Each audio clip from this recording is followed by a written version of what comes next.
నా జీవితంలో చాలా ఎలక్షన్స్ ఫేస్ చేస్తే కానీ వేవ్ కనపడేది, వ్యతిరేకత కనపడేది.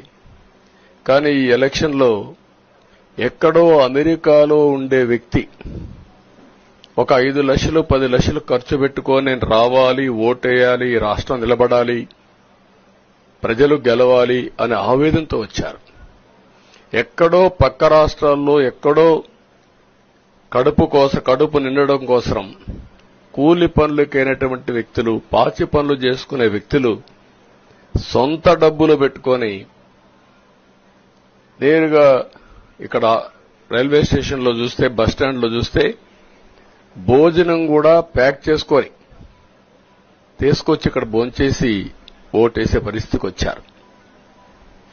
ఈ కమిట్మెంట్ ని ఏ విధంగా వర్ణించాలో నాకైతే అర్థం కాదు. ఏ విధంగా వాళ్ళని అభినందించాలో కూడా అర్థం కాని పరిస్థితి.